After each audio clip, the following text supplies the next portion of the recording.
I Got Here, hosted by seasoned educator Jeremy Proper. This is a podcast of conversations with his former students discussing their journey from middle school to where they are today. Guests highlight their successes and the life lessons learned along the way. And now let's welcome the host, Jeremy Proper. Welcome to How I Got Here with Mr. Proper. I'll be talking to former students who will tell their story of their personal journey from Mr. Proper's class, aka Club 128, to where they are now. Everyone has a different path to get to where they are now, and that path may just be the beginning to where they actually want to be. In these podcasts, I hope to tap into the journeys that my former students have taken. Also, for them to share their experiences with my current students, and for that matter, anyone else who is interested in seeing how hard work in and out of the classroom actually pays off. Let's welcome my guest today, McGwire Fisher. Hello, McGwire. How you doing? I'm doing great. How are you, Mr. Robert? I'm doing awesome because, I don't think in all the years I've been teaching, I didn't say this to you before, but I have never had someone or a family of someone's as interested in baseball as you. So before you go into all your stuff, can you please tell my audience where your name is derived from? Yeah, so I'm named after Mark McGwire, who at one time held the single season record for home runs in a season. In 1998, he hit 70 home runs. He was playing for the Cardinals, and he became my dad's favorite player. We're huge Cardinals fans, so he and my mom decided me, McGwire. And that to me was so awesome because I remember the moment you walked into my room and I looked at your name and I said it the first time in class, I was like, this kid's a St. Louis fan. And you were like, how do you know that? Yeah. Like, dude, I've never had a McGwire in all the years I've been teaching. So that was, I think that was like one of our instant connections that you were like, this guy gets me. Yeah, totally. Oh, man. So anyway, thank you for that. I just wanted to let everybody know that's where his name derives from. So what I want you to do is to take a few minutes to briefly introduce yourself. Please include when you left the Don and where you went to high school, then college, then post-college, if that applies, but he's still in college, and what you're currently doing now. All right, so I left Don Estridge in 2016, and then I proceeded to go to Alexander W. Dreyfus School of the Arts. I studied theater there. Following that education, I got into and am currently attending UF, the University of Florida. There, I work for their baseball program in the analytics department, and also the centralized sports company at UF is the University Athletics Association. I also work in the communications department, contributing to press releases, senior writer articles, research that they do, etc. Can you do me a favor and please tell my audience the path that you took to get there? Because your path wasn't just right into analytics. You kind of went around the bend and you kind of twisted and turned before you found yourself there. And I think your story is very interesting. If you could just take a moment to talk about how that happened. Yeah, so for a long part of my life, I thought that I was going to be going into theater, being an actor or director, producer, or something like that in the theater. And then as my high school years, I started to not really see myself doing that anymore. And I still had a great passion for sports, so I wanted to try and make something in that sector work. To college, my first semester was in August of 2020, so really right in the heat of COVID. Cases were skyrocketing. Pandemic. Sorry, I had to throw that in. Right in the middle of the pandemic. So all of my classes were online. No major programs happening on campus. On campus, really no like specific value to that because you had nowhere to go really. A lot of the libraries were closed even. My outlet at the time for meeting people was I tried out for the club-based. So that's their student-led organization where the team travels and plays other student-led organizations at other universities in our area. So in the state of Florida, some in Georgia, and occasionally we'll get a team to travel a longer distance, but it's more of a localized student body, organized, playing against other student bodies. So this is basically a team for kids that have an affinity for playing their sport, but probably couldn't have been a college athlete, but they could still participate in sports. Exactly. So this was for people like myself, where I hadn't played in a while, because I was getting an arts education. They didn't have a baseball team there. As you know, I'm not a huge guy. I'm 5'8", so my athletic prowess, I guess you could say, probably isn't at the level of something like a UF SEC program. But it was a group of people that was extremely passionate about baseball and loved playing. So that was my opportunity to sort of meet some like-minded people. And through that, in being a part of that organization, one of our club baseball alumni works for the Division I program now, and the baseball team at UF SEC, the big program, they were in need of groundskeepers, and I had zero experience in that, but I saw that as an avenue to then meeting more people, and looking towards a further advanced career. So I decided to take that offer up. For those who don't understand groundskeepers, could you give a little insight to what the job was? Yeah, so a lot of our duties happened on game days, but I was also going in every day because players were throwing bullpens, basically pitcher practice. The pitchers were practicing throwing. The field gets all torn up by their cleats, and so we have to manage the clay, make sure it's all flat, well watered. We had to do some turf replacements, which is basically when you take natural turf grass. It's a natural field there. You take natural turf grass and you put it in the places that it needs to be, either where grass has died. You can replace it very easily. So I helped with that. A lot of the work that I did was on clay repair. So when cleats dig into it on, say, the mound or around home plate, there's a heavier level of to make pottery out of that is underneath a drier, more rocky conditioner clay. Wow. Replacing that, fixing that, packing that down with a tamp. And you had no knowledge of how this worked. You were just like learning on the fly. I had zero knowledge. You're just like, teach me. I'm willing to learn. Yeah. I came to my interview with, I was like, I'm incredibly passionate about baseball. I've been playing baseball a lot of my life.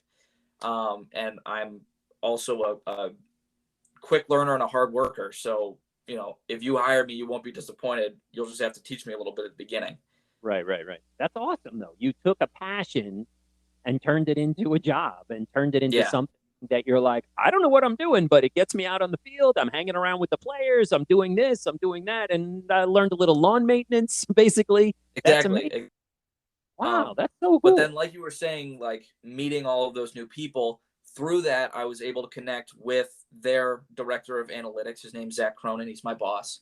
And he got me a job. It was unpaid at the time, but I was working pitch tracking. So when a baseball player throws a pitch, there are things like spin rate, gyroscopic angle, which is sort of like if you imagine the spin of the earth, there's an axis going through it. You basically are studying that angle, that axis angle of the baseball pitch that's thrown, the direction, different breaks and movement and that sort of thing. And we've got camera systems that are able to record all of that. And my job is to record all that data, tag pitches. So when all that data comes in, I can determine whether that's a fastball or a curveball or slider, or some of our guys throw a splitter, those sorts of things. So we can harness that data and provide it to the players so that they can further improve their game. They're basically taking mathematics to explain how the pitches work, what to do, what not to do, and then know what to throw when that guy can't hit a curveball. Let's throw that. You know, exactly. That guy can't hit a fastball. It's taking the what seems to be a physics-defying phenomena, which is like, why does a fastball look like it's rising? That seems physically impossible. Why can a curveball break that much and move to the left? Like these things seem impossible. The physics of it, and provide it to the player so that they can further harness that sort of ability. I think you really just, no pun intended, knocked it out of the park with your explanation of A, what you did, and B, what you're doing. Because, I mean, let's face it, today, if you follow any sport, I don't care if it's soccer, if it's football, if it's baseball, if it's tennis, analytics is it now. And you need to know all these numbers. I mean, it's huge in hockey, my favorite sport, but I didn't realize that it spanned every sport. And you can literally diagnose every single thing with numbers and figure out what to do, what not to do. You just have to be able to actually do it. That's so incredible. And I will even elaborate. Yeah, that is specifically the case, or even more particularly the case with baseball. You can quantify things like single, double, triple, home run, outs recorded, runs scored in a game, innings pitched. All of these things are trackable. Every single major league pitch that has been thrown in its 150-year history is meticulously recorded and available to the public. So much scientific research goes on in the sport of baseball. It's fascinating. It's absolutely fascinating. If you want to understand this better for baseball, there is a little movie called Moneyball that basically talks about the Oakland A's and how they went out and did not spend New York Yankees amount of money, but they got players that could do what they wanted them to do. And it took a while, but eventually they were able to make it and they won the World Series, but they didn't go out and spend $250 million. They just figured, we need guys to do this. And then they used analytics to figure it out. And that movie explains exactly what McGwire is talking about. In the event this is what you're interested in, please feel free to watch this movie. It's really good. It explains what's going on. That's great awesome. film and a great book. Oh, yes, for sure. Yeah, for sure. Fantastic. Wow, you did a wonderful job. So once again, thank you so much for coming on and telling my listeners about your life, about how you've been able to move from middle school to high school into this amazing new idea of a career, which apparently even you never really thought about. And it just kind of organically happened, which is incredible because I think that's what happens to us in life. We start out going, I'm going to do this. And then for some rhyme, some reason, this just doesn't work out. Well, okay, what's next? And, you know, you step out on a baseball field and you're like, I don't do lawn maintenance. I don't know what I'm doing. And all of a sudden now that turned into analytics, which, you know, you would think somebody with a high math degree or somebody with some kind of other knowledge other than, hi, my name is McGwire. I'm named after an amazing baseball player and I've loved baseball my whole life. And now this is what I found myself into.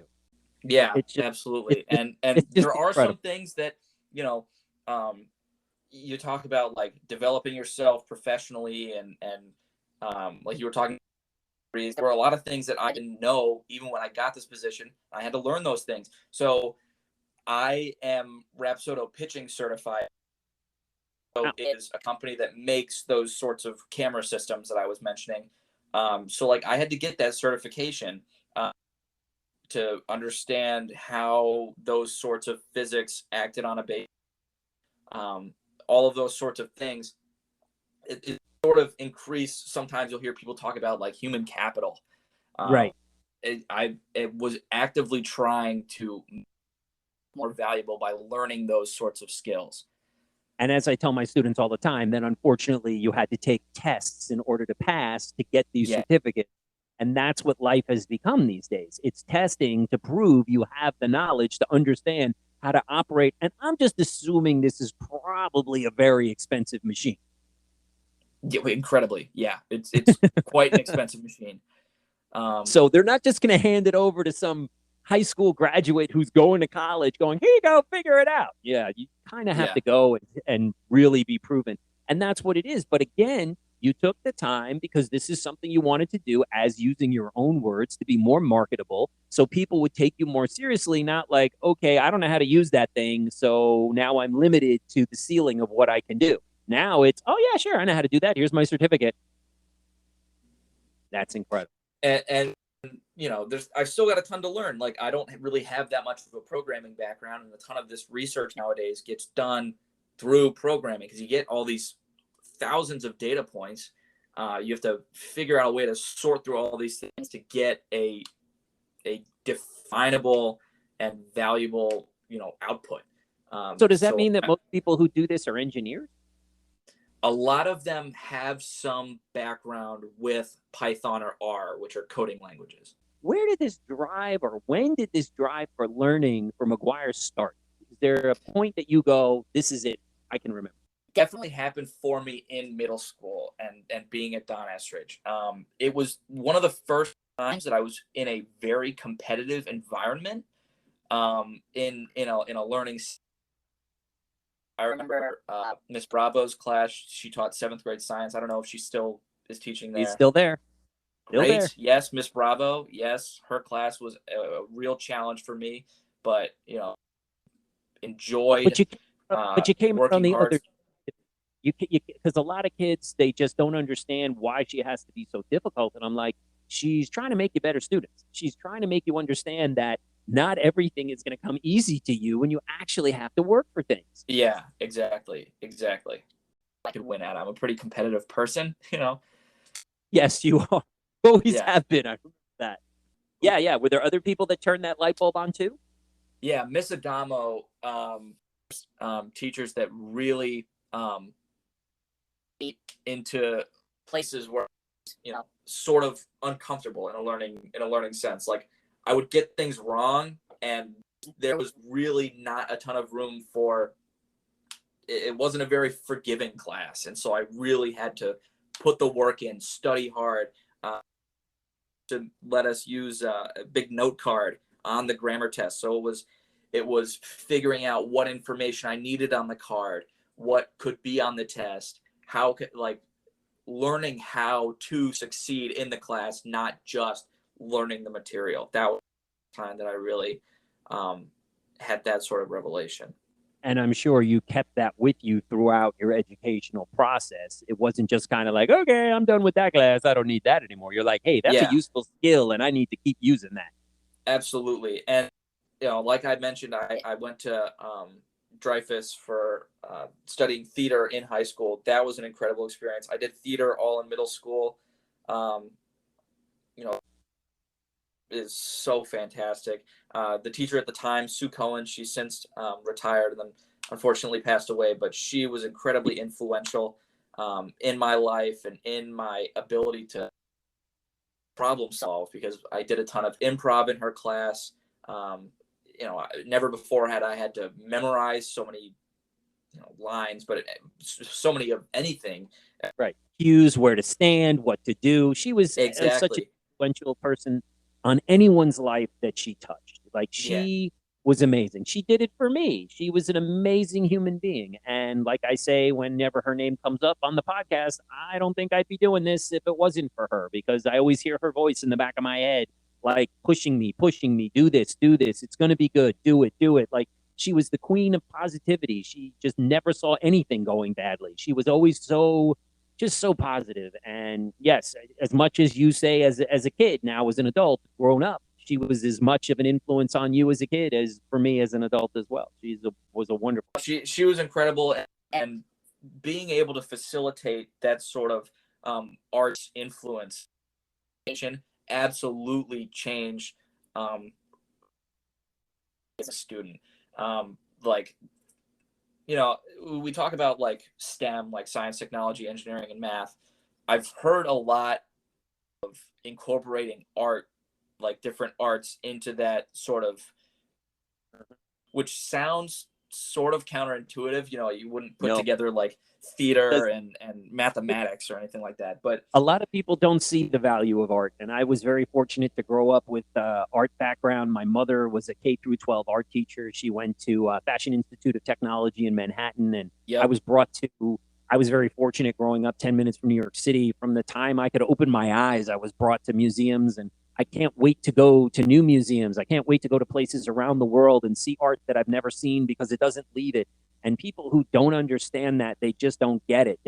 All they think, school. And I'm like, no, you need to have art infusion. And I don't necessarily mean like I can't do anything other than take pictures. But my mom was an amazing artist. She still is. I can't do any of that stuff. but it has made me see things in a completely different way because of what art gives you.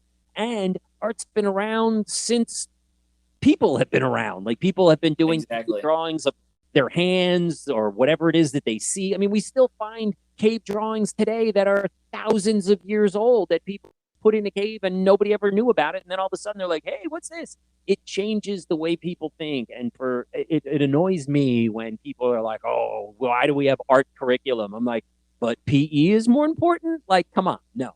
And it is just as important. Sort of nailed it on the head with like the, ancient arts and that sort of thing. Like, art was the thing that facilitated human advancement. Like being able to collaborate and problem solve and think on your feet. Like, that was what theater provided to me. And I was so fortunate to be able to go to high school in a place where, I got to dedicate 2 hours of my day to working on and perfecting an art form like that. That's literally what they focus on at that school. Like, that's it. Yeah. Like, it's called the Art School of the Arts. I mean, yes. So it's a standard curriculum for 5 hours of your 7-hour day. And then 2 hours of it are dedicated to arts classes that are facilitated through your specific department. But yeah, that was such a great environment because everybody there was constantly being creative, striving to perfect an art form that they were passionate about. It was very competitive. So it's pushing everybody to push everybody else. It's not exactly. Just like, okay, we're just here, whatever. So you're working incredibly hard. You're collaborating with some of the best young artists in the world. Like some of my close classmates, Carnegie, and a couple kids in the grade above me, I believe, went to Juilliard. Like, these are some of the, the best. Like, think about Harvard, and I get to sit and take AP US history with them. Right. Like, so they're going to UNCSA, which is a great, I think it's a public art school. That's a fantastic school. For those of you that don't understand what McGwire and I are talking about, think about Harvard and Yale for education. These are the schools for acting. If you want to become a movie star,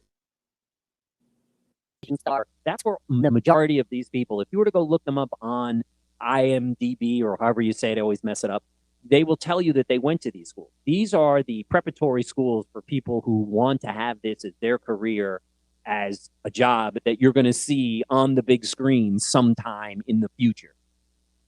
Yeah, like, the list is endless, especially of some of those programs I mentioned, but like, didn't that singer, that girl that was on the Mickey Mouse Club, didn't Ariana Grande go there?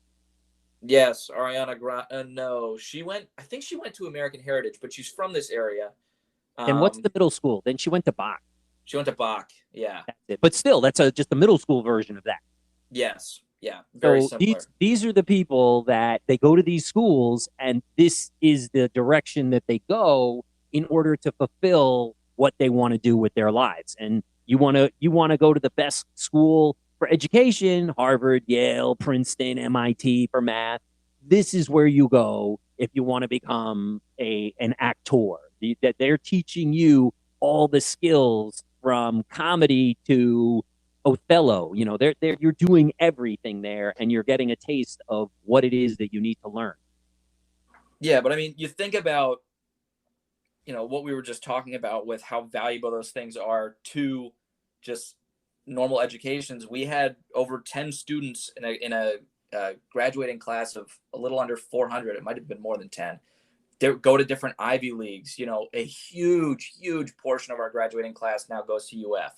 A lot, like it, because you're working so closely with a bunch of artists and you're, I've said 100 times probably now on the podcast, but collaborating with them so closely, and the teachers are all, it's all about working hard and it's all about relationships. It's not what you know, it's who you know. And you never know, like you stated earlier in the podcast about, I took this groundskeeping job because my dad said, you never know what it's going to lead to. And look what it led to. So Just Yeah. because you think this might not be it, okay, maybe it's not it right now, but it's going to lead you towards you where you want to go. And this school that you had for a high school led you in this direction and gave you this voice, because maybe if you hadn't gone that route and you just went to Boca High or wherever, you might have not had the ability to stand up for yourself and say, you know what? I don't really care that I'm out there on the field, mowing a lawn or replacing sod or, moving clay around. But guess what? I'm hanging out with baseball players who these guys could become professionals one day, and they know my first name. They're Yeah. like, hey, I don't like the way second base is. Can you do something about it? Sure, no problem. And meanwhile, who knows, in 4 years, this guy's going to be pitching for the Marlins. And you're like, yeah, I used to do the mound for that guy. So you definitely never know. Now, Yeah. since you spent this time on high school, I want to go back and ask you a question. What was your opinion of the difference, whether it's the workload, whether it's the friends, whether it's whatever, the difference you would see that stood out to McGwire about that big jump from middle school to high school? What was the difference for you? Oh man, I think the biggest difference would probably be the amount of work or the amount that was demanded of you that was independent of any administration or facilitation or anything like that. Like in high school, you're joining a lot of clubs. You're a part of different student-led organizations. For the first time, you're seriously embracing leadership positions where you're leading your peers. That sort of thing, I think, is very different than middle school. Because you need to do all those things to have on your resume. So when you're going to apply to colleges, it's not like, okay, McGwire has a 4.0, but what else did you do? Yeah, of course it's important for resume building, but just on building your skills, like the ability to be creative, to think, sort of intuitively about leading a group or creating something that no one else is working on. Like, some of the projects that I had to work on, they're called juries. Basically, like the semester finals for my theater department classes, you basically just had to like create something. Like you had to do a monologue and have no instruction from the professor. So you're applying all these things entirely independently. And Requiring that sort of skills, thing is you're acquiring skills. really new and very invaluable. You're acquiring skills that you need for the future, but you don't realize it when you're doing it now because you're not seeing the future, but you're getting so many skills that have helped you, as we've stated, in all of these steps of the processes that you've done. Yeah. Wow. That's incredible. So if you could turn back time and tell your 8th grade self some advice, what would you tell 8th grade McGwire? Oh man, I would definitely like to get across to him that failure is not personal. A lot is, and this was especially the case in high school. If I say didn't get a part, or in middle school I didn't make the baseball team, I tried out in 6th and 7th grade, and then I didn't in 8th grade year when I probably could have made the team because I took it personally, right? Like failure or not being able to accomplish something, say getting a bad grade on a test or something like that, it's easy to sulk about those things, and I found myself doing that a lot. We all did. But those are the opportunities to say, okay, this one didn't end up going my way. What can I do to make sure that next time they can't ignore me, or next time they, I do better on that test. And also, what can I shift my focus to now? This thing is behind me. I didn't get that part. I didn't get that job. I didn't, whatever. What can I now shift my focus to that is going to be just as valuable as that opportunity that I just missed? That's a very mature way and a very mature attitude to have. Do you think, though, honestly, 13, 14-year-old McGwire would have been able to accept and absorb that, or would that have been too difficult of a concept because of the age himself? No, I mean, it's definitely, it would be hard just because, I'm sure you're aware, and some of your students might not like to accept this fact yet. But middle schoolers are pretty emotional people. Just a bit. Yeah, just a bit. So it would have been a hard message to take, but if I could get something into his head, it would definitely be that. I believe Um, this goes back to our original conversation before we started recording. We're planting the seed that yeah, you're giving him the knowledge. Yeah, maybe he's not going to get it at 13, 14, but it's there. And all of a sudden, one day he's going to go, oh my God, wait a second. I'm taking all this stuff personally, and there wasn't anything I could do about it. This is the ability that I had, and this is the best that I could do, and that's what I did. That's yeah, awesome. and like, I mean, just an example off the top of my head. My junior year of high school, I was the treasurer of our ITS chapter at Dreyfus.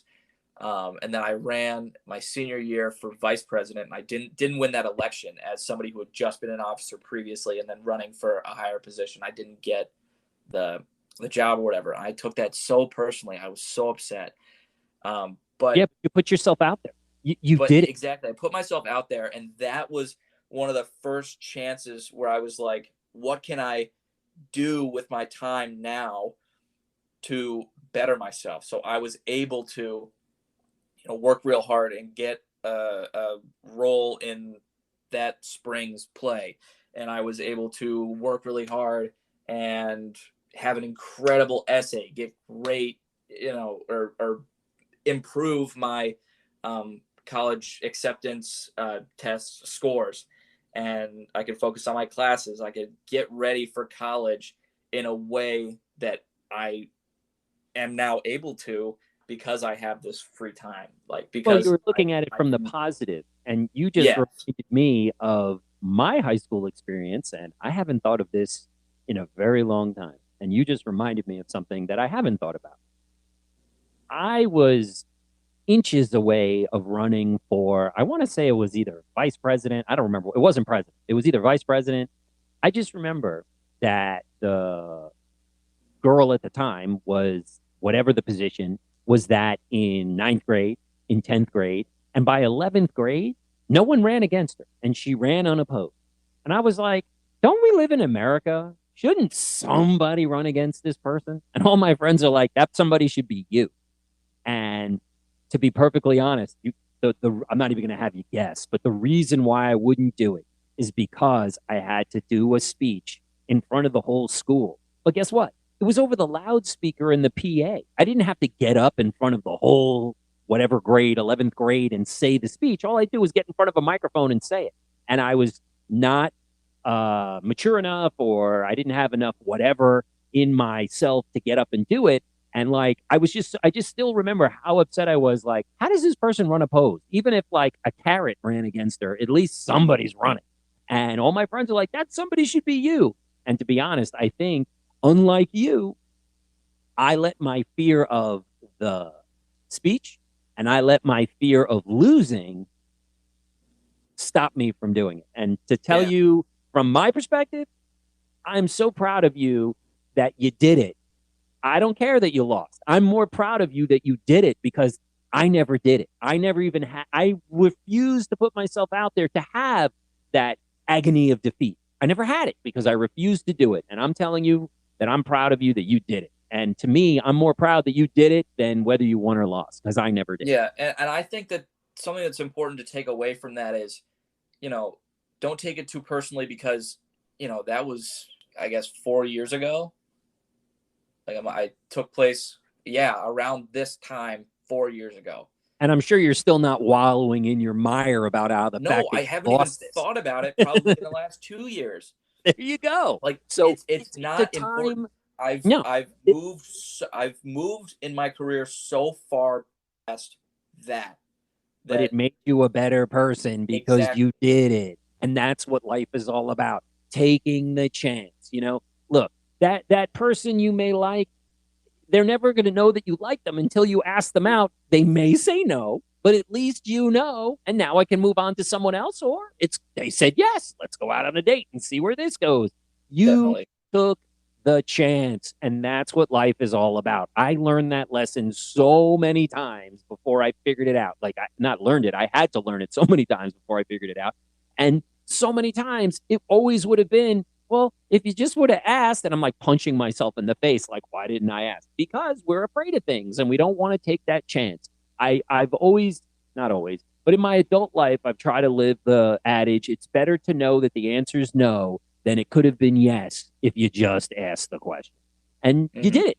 You put yourself out there and look where you are now. And I'm sure that maybe you don't think about it because, like you said, you haven't thought about it in 2 years. But that was a pivotal event in McGwire's maturation and moving forward and going, all right, well, what's next? You could have just turtled and been like, my life is over. I lost. Oh, they don't like me, blah, blah. You're like, forget that. What's next?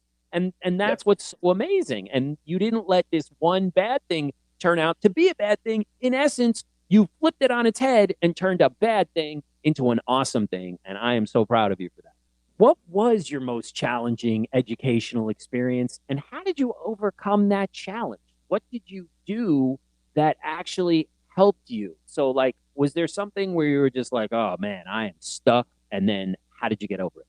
Yeah, I'm actually going to talk about one of my most challenging moments in my recent work opportunities. I believe it's relevant. I'm still in college. These opportunities to work are educational towards a career. So I'm going to make that my educational experience. And I can't believe that I hadn't mentioned this earlier in the podcast. But I had a job this summer with a company called Ingressotech. They do ingress and egress for major events, so festivals, one-off sporting events, the security systems at the gates, so the metal detector, they own a lot of those machines and then rent them out to events that are at a location for a short amount of time. So I worked as a contractor that would go in, put together the weapons detection system, teach the security force there how to use it, and then facilitate its operation throughout. Shoot if I need to, anything like that.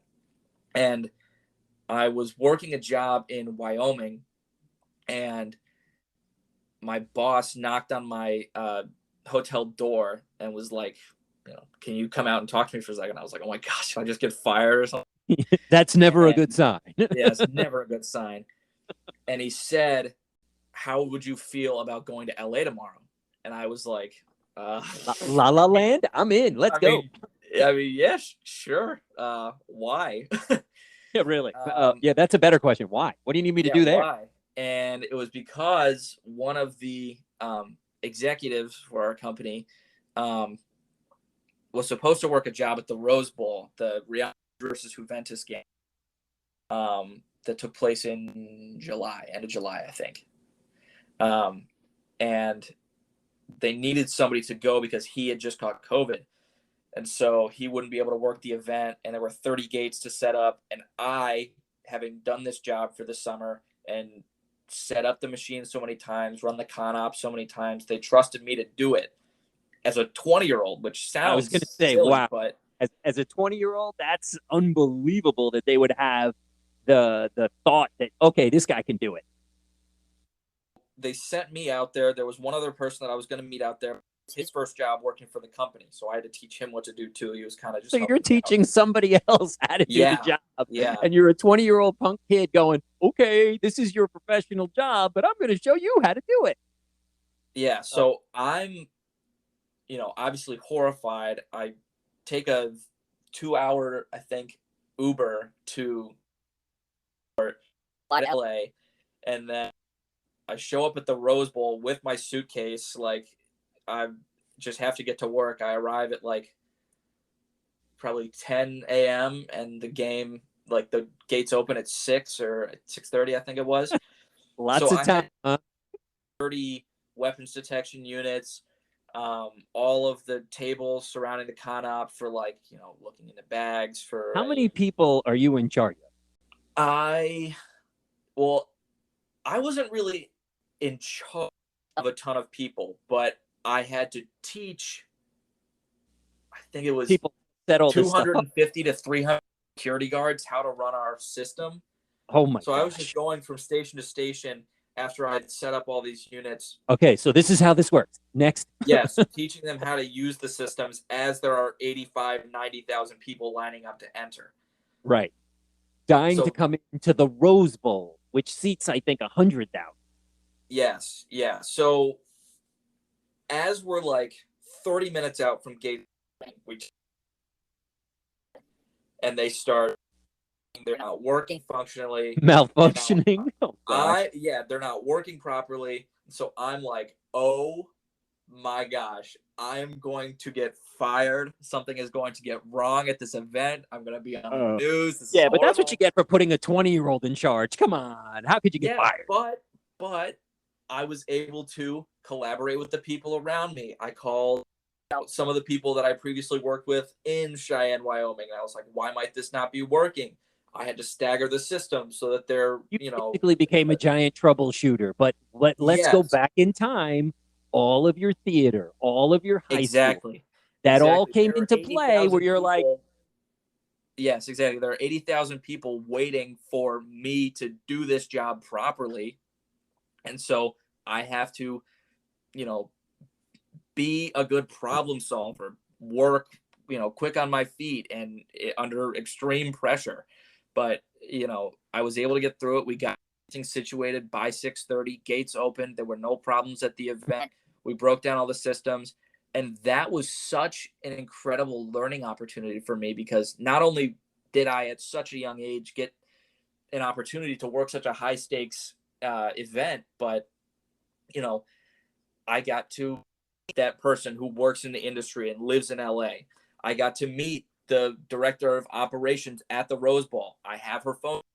Well, you have to solve all these problems, and they're realizing what kind of person you are. So unbeknownst to you, dude, you were trained to do this job before you even had the job. And you just were like, I'm a giant problem solver. I know what to do. And here's this 20-year-old punk kid basically saving the day. You were picked out of, who knows how many other people last minute to perform this unbelievable task. And I'm sure you were just so engrossed in what you were doing, not until after it was all broken down, put away, and you were on your way home, did you think, I cannot believe what I just did. Yeah, like it was just so surreal. This was a huge soccer event with tens of thousands of people that were relying on you just to get in. Yeah, and it wasn't even necessarily my skill I had developed in working with the open gate system, which are the weapons detection systems that we were contracting at the time.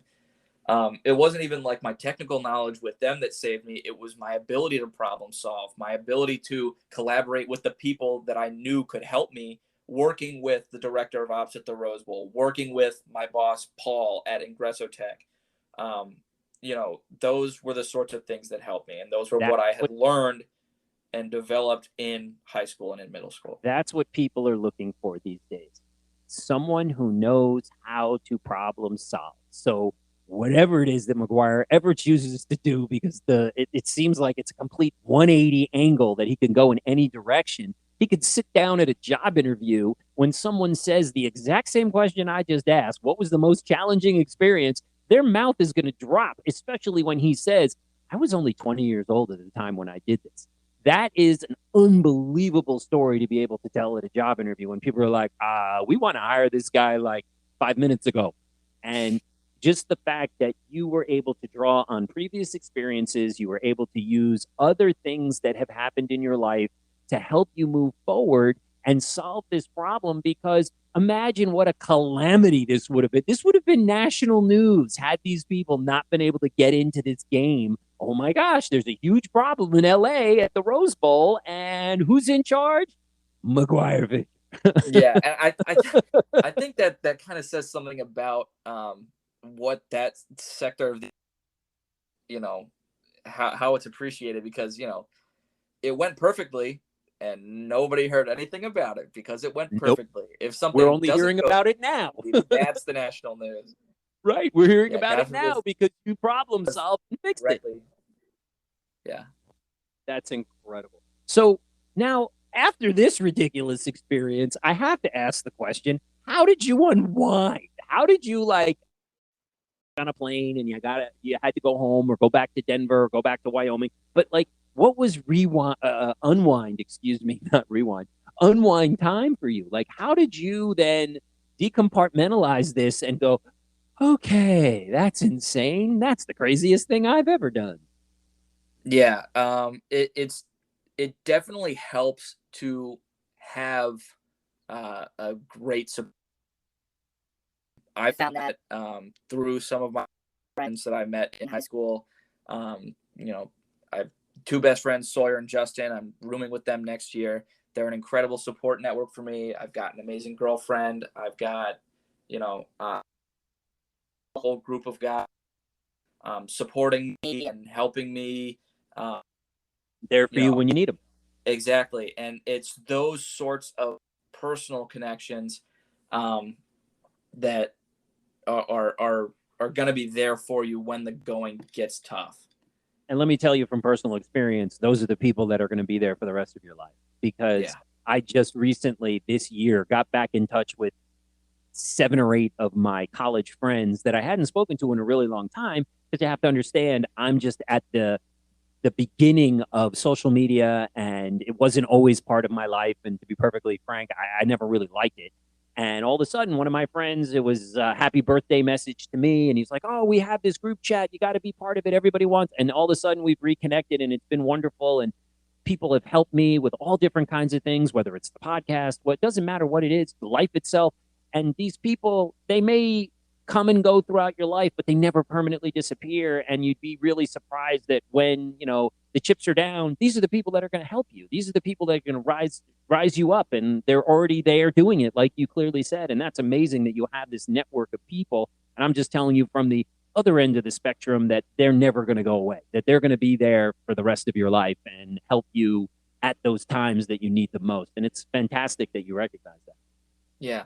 And as far as unwinding goes and working hard and long hours, it definitely helps if you're doing something that you're really passionate about. Like in my communications and my analytic jobs, those ones that I'm working right now, I so often am on the clock doing my job, and I realize I am getting paid to watch a baseball game right now, which is exactly what I were not working this job right now. I would be going to this Gator baseball game. Like, doing something for work that you're incredibly passionate about, that's cliche, but if you do something that you really love, you're never going to work a day in your life. I work 20, sometimes 30 hours in a week on top of a, full-time 12 to school 15 credit class load. And it doesn't nearly feel like enough because I just can't get enough of what I do. You took the words right out of my mouth, because it is cliche, but it's true. There's a reason why it's cliche, because it's true. You find something you love and you don't feel like you're working. It doesn't matter because you enjoy it. You've always loved baseball. It's in your blood. It's your family thing. I mean, it's your name, for crying out loud. I was, born to do this. You were, whether you knew it or not, whether you wanted to or not. You could have fought this until you were blue in the face and there was nothing you could do about it. Yeah. And here it is. You find yourself loving it and enjoying it, and now doing all these different aspects and seeing all these different avenues, and just one more thing on the resume, but you're enjoying it. And that's what I'm trying to get out of these kids to understand.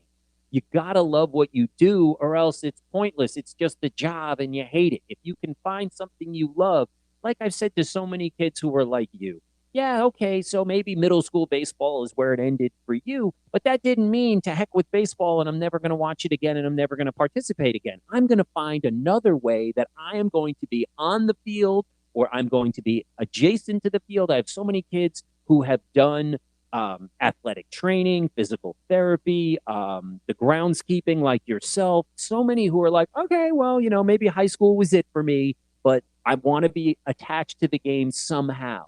I know people who were not necessarily professional quality basketball players, but yet they found a way to become coaches and they found a way to become successful in another avenue. So it's all in your drive of what it is that you want to do. You have to realize that we're not all destined to be the professional athlete. We didn't grow up to be 6'3", 220 pounds and throw a baseball 105 miles an hour. Yeah. But we can still be part of baseball. There's tens of thousands of jobs that go along with this. You just have to figure out what it is that you can do. And therefore, you're still doing it and you're still a part of it, whether it be sports writing, whether it be podcasting, whether it be groundskeeping. It doesn't matter. You can find something to do, and you have. And that is what's amazing, that you're like, all right, it didn't work out this way, but I'm not giving up this. I'm going to find a way to keep doing it. Just what else is there? What else am I interested in? And you did. And that, again, is just tremendous. And that's why we're here, to tell these young people, okay, reality is maybe someday it's going to end. What next? And then how can you keep it where I still get to do a job, but yeah, I'm not the pitcher anymore. But you know what? I'm analyzing analytics for the pitcher, and I'm sitting down and explaining it to the pitcher. And one day, some of these guys that you've been analyzing are going to become professionals, and they're going to be like, hey, McGwire, how you been? And people are going to be like, how do you know that dude? Oh, we went to UF together and we sat down and we used to analyze his pitches together when I was back in school. And you never know where life is going to change and take you. And it's an amazing thing. And again, thank you for explaining all these things to these young kids who don't understand what you are currently living and have lived up until this point. Yeah. So thank you for those kind words. And to the students of, I think it's Club 128, you said it was? You got it. Your futures are so incredibly bright. You have so much potential. You just got to keep working hard. The things that you dream of doing someday, absolutely attainable. That's what this podcast is all about, is understanding that hard work pays off. It's in my opening statement. It's what I believe. If you work hard, nothing is impossible. Yeah, okay, fine. You didn't physically develop to be that professional athlete, but that doesn't mean you can't be part of it. And with hard work, it will pay off. You will find it. You will become that job. And McGwire's living proof. He's telling you he's doing it right now. And he will be successful. You will be hearing about him in some capacity in the future because his drive is there. He realized his limitations, but then he moved in another direction and found his strength. And now he's excelling beyond probably maybe even what he thought. I mean, this is just my guess, but I'm thinking that. Absolutely. So what did you learn about Don Estridge at school after you left its hallowed hall? So is there something that high school showed you about Don Estridge that you went, wow, I never really realized that?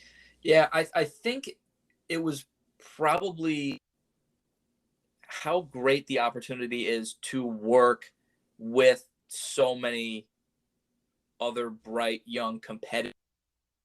Like going to Dreyfus, all the people who didn't go to Bach, which is the arts middle school, they didn't really have that sort of competitive environment. The people who went to Bach obviously had the competitive arts environment. But Don Estridge was sort of a different experience for me because it was so academically competitive. Like it was, everybody's trying to get into the good high schools, which is like people typically only start having when they're applying to good colleges. Like everybody's trying to get into these magnet schools to then further. So these people are, incredibly young, trying to think about how to best set up their careers for, 7 years from now when they're when they're still incredibly young and they're already thinking 7 years ahead of that.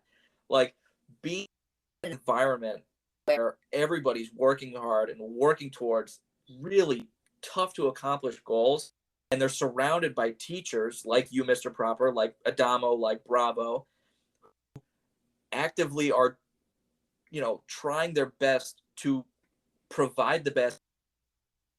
Like everybody is trying to create great, bright futures. And I think it's pretty special that I got to, and I only recognize that was unique when I got to high school.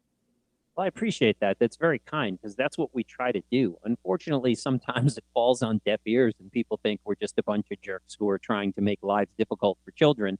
And reality is we're just trying to make it a little bit more competitive and challenging for you. So when things like what McGwire was talking about at the Rose Bowl happen, you can think for yourself and figure these problems out. This just doesn't happen. People aren't given these thoughts and these experiences. You have to earn them and understand what to do at the time. And by having this competitive environment and being forced to think on his feet constantly, he was, unbeknownst to himself, prepared for a situation that most people probably wouldn't have been. And that's what we try to accomplish. But unfortunately, I think in middle school, it falls on deaf ears. And in high school, I think the ears start to open. And then once again in college, it's, oh, wait a second. If I didn't have that experience back then, I don't think I would be able to do what I'm doing right now. And I appreciate you saying that because maybe 13, 14-year-old McGwire might have not been able to articulate that as well as he did. But at 20, at 22, now all of a sudden he's like, I see where this happened. And again, that's why I need the adult now children to explain to the actual children, this is where I came from, and this is why I was able to be successful. That's awesome. Wow. Yeah. So, I mean, your teachers know what they're talking about. I hate to say it, but they absolutely know what they're talking about. But again, when you're 13, 14 years old, nobody knows what they're talking about other than the 13 and 14-year-olds. It's not until you get into your 20s do you realize, oh my gosh, these people really did know what they were talking about. But that's part of the job. You understand that. If you don't get that after your first couple of years of teaching, you're in the wrong profession.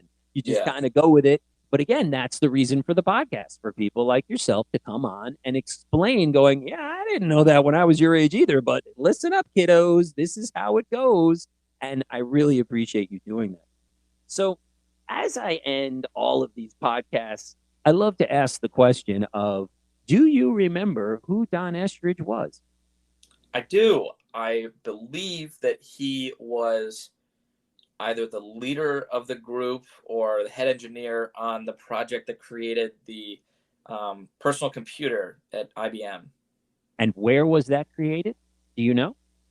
In IBM headquarters, which I think it was created in 1988, and it was in that building, right? Yeah. That's awesome. Very good. It was actually created in that building. We have Don Estridge's personal computer in the building and invented there. He was the head engineer on the project, and he gets credit for making the personal computer. I love to ask my engineer friends that question because they all get it wrong, and I think it's hilarious. Yeah. But yeah, it's a really cool thing. That's why the school is named Don Estridge. It was invented there in that building. And they thought, hey, what a great name to name the school. And actually, I believe in the very beginning of Don Estridge, every kid had to learn that history because everyone had to take some kind of computer class. But I don't think it's mandatory anymore. But I just love to ask because I want to see who can and who can't remember. And it's just, a little factoid of the school that you and I are both a part of. And I'm glad you got it right, because not everybody does. Thank you. I am too. That's I'm amazing. On the air. I'm glad I got it right too. No worries. Well, McGwire, on behalf of the How I Got Here podcast, which is basically me, I would like to thank you for your time. And I really know that all of the words that you have put out there today are going to help many kids make a decision of, I can do this. If he was able to figure it out, if he was able to turn the corner, if he was able to let go the dream of being the baseball player, but not letting go of baseball itself, I know you're going to help so many kids. And it may not be baseball. Who knows what it's going to be? But I know that your story is very influential, and the never give up, the never say die, all the baseball analogies that go your way. And look at all the things in your young life that you've accomplished. And I can't wait to hear about all the other things you're going to accomplish, because you just will not give up. And you're going to take a bad thing and you're going to turn it into a good thing. Just like, you didn't win that election, but you didn't let that go to heart. You didn't harp on that, and you just moved on to the next thing, and you were moving on to all the next things, and you took it as a positive experience. And that's how I see you, as just a very positive person. And that's why, in my opinion, you're going to be a very successful adult, because you're a very successful person. You're a very positive person. And this is just the beginning. And thank you so much for coming on and telling my students about your experiences and where you are and where you want to be. It is greatly appreciated. Yeah. Well, thank you so much for those kind words. It means so much. Thank you for having me on. This has been such a pleasure, getting to talk with you and to your students. Yeah, just thank you guys so much. I'm always open to, if anybody needs help in anything. We're trying to work in the sports industry. If anybody wants to get into contact with me, I've got LinkedIn you can reach out to. Connect with me. That's awesome. Thank you so much. I really appreciate it. So kind of you. Thank you for listening to How I Got Here podcast with Mr. Proper. Music provided by Miss Mata. Thank you to Patty Fernandez for the introduction. Thank you to Seth Proper for logistics and behind-the-scenes production. Join us next time for another episode of How I Got Here and more stories of former students and their journey.